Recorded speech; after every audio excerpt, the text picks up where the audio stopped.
Ya, pariwisata di wilayah Bali ini lagi menjadi sorotan. Tidak hanya wisata alam yang luar biasa indahnya, tapi ulah-ulah dari turis asing yang saat ini bikin geram masyarakat Indonesia.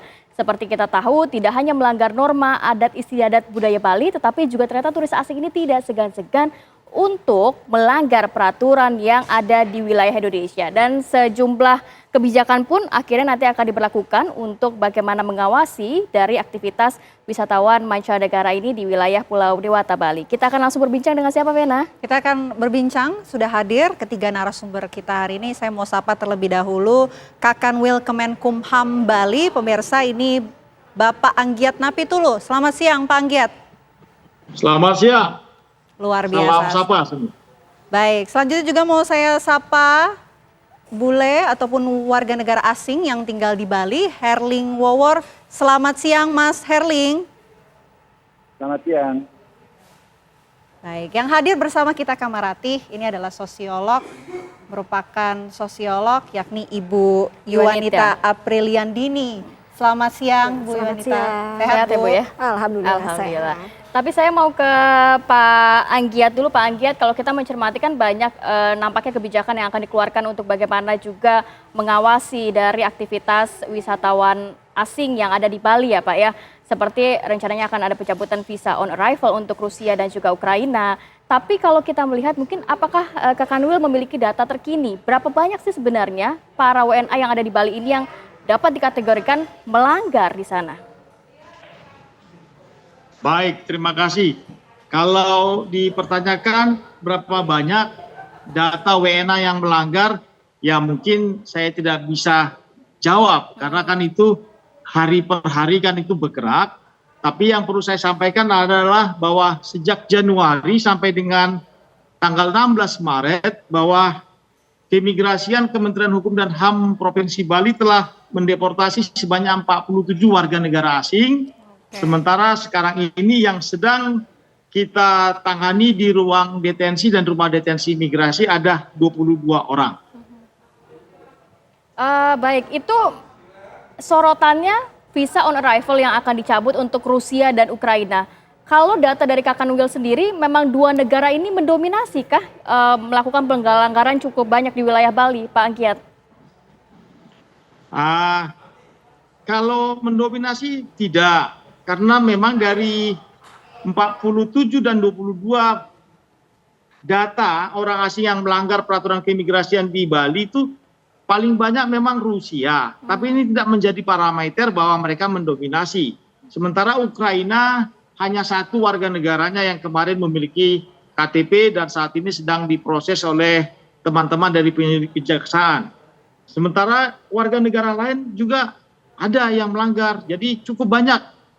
Kalau ditanya representasi perkebangsaan, ya cukup menyebar di beberapa negara. Lebih dari 40 yang telah dideportasi begitu ya Pak.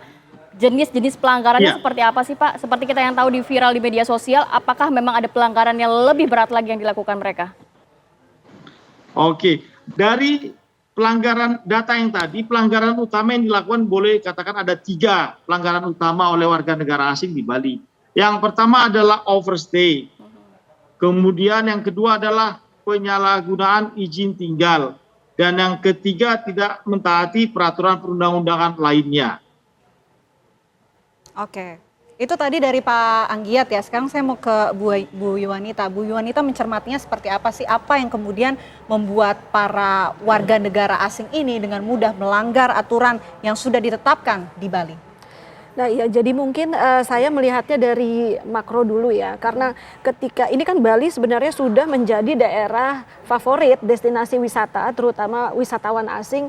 Itu kan sebenarnya kalau kita bilang 80-an akhir 90-an awal ya, jadi sejak masa Orde Baru dan sampai saat ini pun Bali konsisten sebagai daerah tujuan favorit nomor 1 ya di Indonesia, terutama turis asing. Nah dalam industri pariwisata kita tidak hanya mendapatkan dampak dampak positif dari dibangunnya industri pariwisata itu. Pasti sejalan dengan dampak betul, negatifnya. jadi salah satunya kan kalau positif pasti pendapatan ya, yang naik devisa dan sebagainya, pendapatan penduduk lokal juga ya. Nah tetapi dampak sosial negatif atau social impact ini juga termasuk, nah daerah seperti Bali harus siap juga menerima turis-turis dalam tanda kutip yang memiliki perilaku katakanlah menyimpang atau tidak taat aturan atau yang tidak mengerti ya adat istiadat atau tradisi ya daerah tersebut yang memang juga sebagai bagian dari dampak sosial tersebut. Nah, masalahnya adalah kalau pelanggaran aturan, norma ya dan nilai-nilai yang ada di Bali ini sudah sangat mengkhawatirkan ya. Dalam artian kok semakin banyak sih, semakin masif atau semakin berani kepada aparat hukum kita. Nah, memang dalam konteks ini ya kita juga harus tegas ya karena ini marwah juga kita sebagai sebuah bangsa ya. Maksud saya jangan juga satu sisi kita butuh industri pariwisata tapi di sisi lain marwah sebagai bangsa harus dihormati, tradisi lokal kita, nilai-nilai dan norma.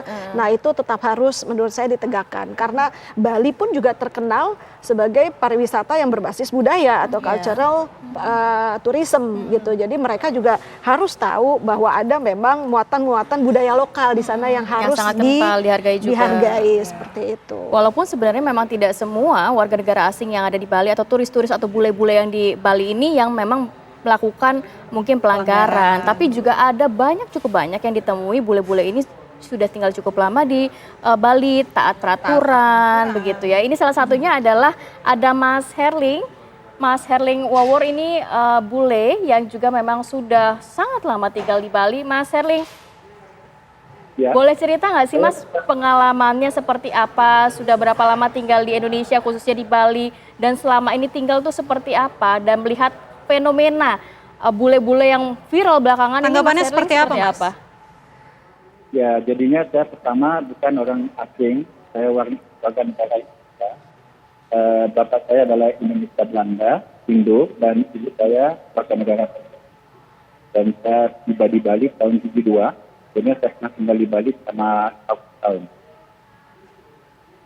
Oke, Mas Herling melihat yang saat ini tengah menjadi sorotan perilaku dari warga negara asing yang lain yang melanggar aturan, yang memang aturannya ini sudah ditetapkan di Bali, kemudian juga kalau kita lihat Bali sendiri kan mempunyai budaya seperti yang disampaikan oleh Bu Yuwanita. Ini tanggapan dari Mas Herling terkait perilaku nakal ini seperti apa, Mas?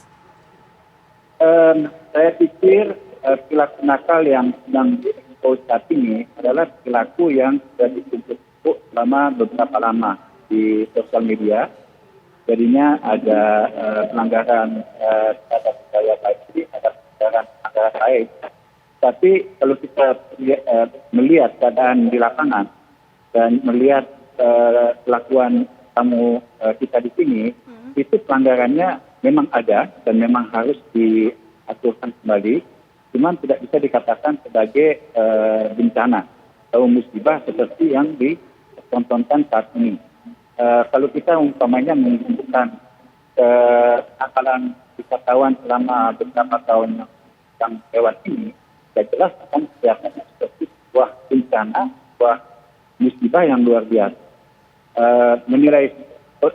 Penilaian saya, semua tindakan yang di luar hukum yang dilakukan oleh orang dari luar itu harus tidak secara hukum secara benar.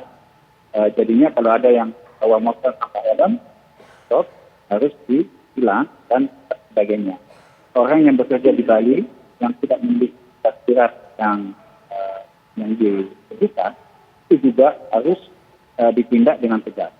Nah, kenapa tiba-tiba saat ini semuanya muncul ke permukaan? Apakah mungkin karena dari dulu memang tidak digubris atau tidak ditindak? Nah, saya melihat orang naik motor tanpa helm itu jangankan orang asing, orang lokal pun seperti itu.